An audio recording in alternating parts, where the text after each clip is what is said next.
최봉환 교수 전화로 연결해서 자세한 내용 알아보겠습니다. 최 교수님 안녕하십니까?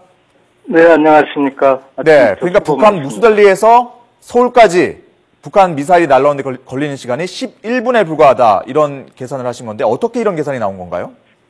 네, 시뮬레이션 결과는 어떤 특정 지역을 가정했습니다만, 네. 일반적으로는 북한이 핵을 탑재하거나 안 하거나 그 여부를 떠나서 어떤 탄도탄을 쓰든지 발사 후 한 10여 분 정도면 우리나라 전 지역에 도달을 가능하다고 이렇게 보시면 됩니다.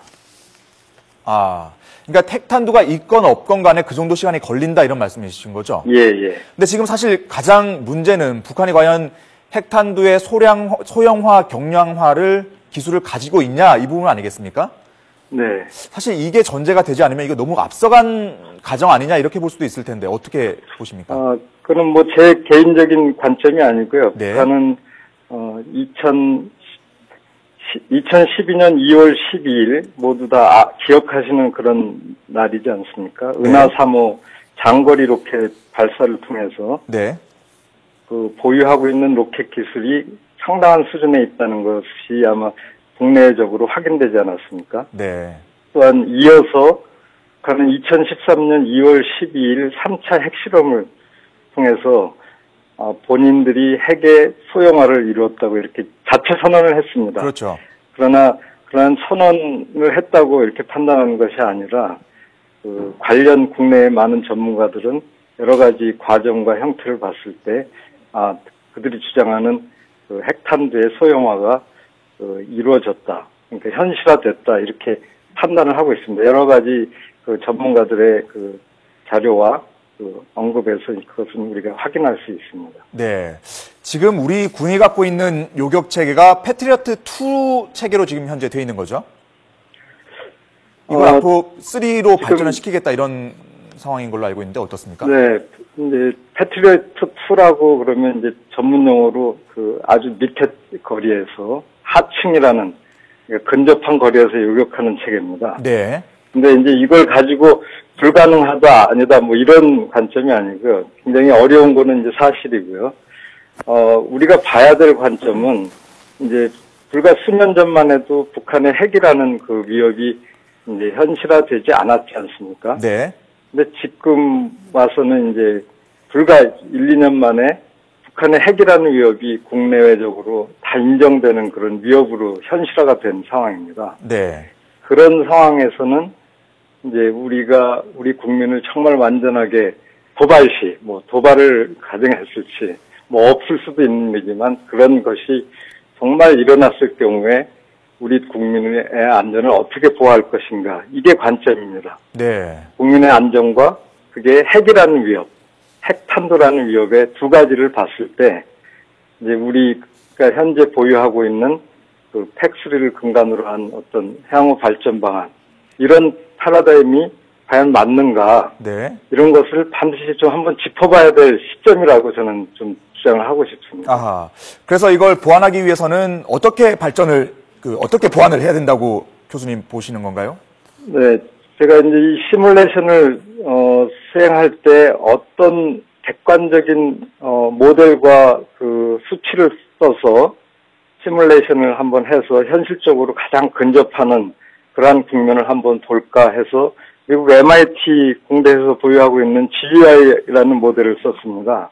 그것은 이제 포스털 교수라는 분이 오랜 기간 동안 탄도탄을 분석할 수 있는 모델을 이제 개발한 건데요. 네. 그 모델을 써서 이제 시뮬레이션을 수행을 했고요.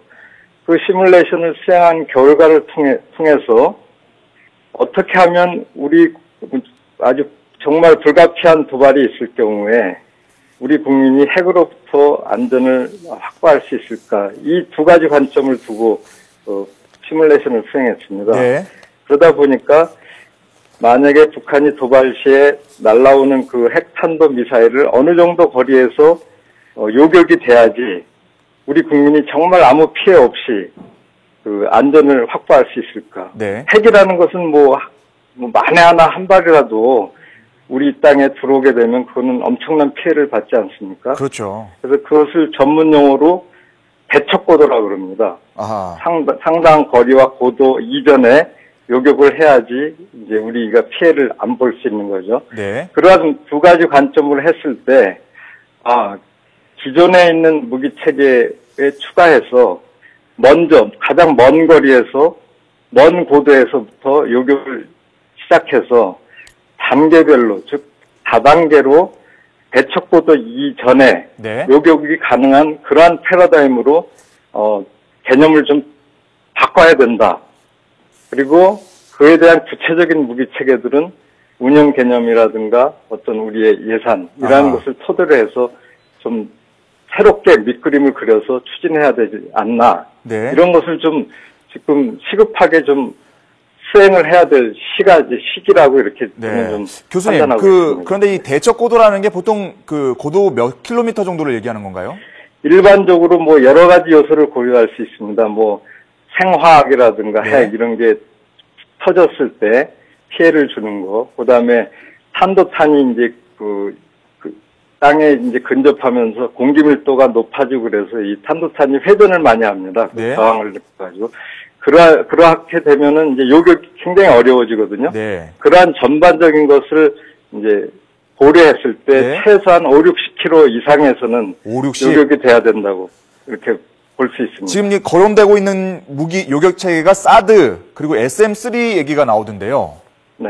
이 두 가지는 다 그 정도 대척 고도 이상은 다 요격을 할 수 있는 시스템이죠. 예, 그렇죠. 근데 문제는 이 시스템이 사실 사드 같은 경우도 제가 듣기로는 뭐 도입하는데 1조 원 가까이 든다 뭐 이런 얘기가 있거든요. 네. 상당히 비용이 많이 드는 요격 체계인 거죠. 네, 맞습니다. 사드 뭐 어제 토론회에서도 나왔지만 사드 1세트를 구입하는데 뭐 몇 조 뭐 패트리어트 개량하는데 굉장히 큰 돈이 들죠. 네. 뭐 에센스도 마찬가지입니다. 네. 그래서 이제 제가 주장하는 것은 이제 이렇게 시뮬레이션 결과는 물론 북한의 핵이라는 아주 가시화된 그런 위협의 현실화를 통해서 시뮬레이션한 결과를 통해서 과연 어떤 체계가 우리 국민의 안전을 보호할 것인가. 그 개념을 먼저 잡고 그것을 이제 제가 한 가지 안을 제시해 드린 겁니다. 네. 다단계로 해야지 가장 확률적으로 요격을 완벽하게 할 수 있다고 저는 주장합니다. 아하. 확률적으로도 그렇고 이게 명중률이 어느 정도 그렇습니다. 되는 건가요? 그러면 말씀하셨던 다단계로 했을 때는 네. 위험 요소에 따라서 뭐 이스라엘의 예를 뭐 실험 결과를 보면 거의 100%에 가깝게 이렇게 잡을 아하. 수 있는 체계를 구축할 수 있습니다. 네. 그래서 알겠습니다. 그러한 패러다임을 좀 다시 봐야 된다는 겁니다. 왜냐하면 불과 1, 2년 전까지만 해도 북의 핵탄도 미사일이라는 게 가시화되지 않았지 않습니까? 네. 그 시점과 지금의 시점은 굉장히 다르다는 거죠. 네. 그렇게 했을 때는 우리 국민의 안전을 확보할 수 있는 방안이 뭔가, 저는 이제 다단계 방어로 그 방안을 드린 거고, 그러면 기존에 있는 팩2, 개량 팩3, 사드, SM3는 뭐 우리 해군이 보유하고 있는 KDX3 이 체계에 뭐 탑재만 하면 쓸 수 있는 그런 조건이 이제 좀 있는 거고, 그러한 모든 것을 놓고 어떤 체계가 과연 좋은 건지 한번 처음부터 좀 다시 판단해보고 그 판단에 따라서 밑그림을 그려가면서 그 다음에 고려할 것은 예산이라고 이렇게 생각이 됩니다. 네, 알겠습니다. 교수님 오늘 말씀 여기까지 듣겠습니다. 네, 고맙습니다. 네, 지금까지 최종환 교수 전화로 연결했습니다.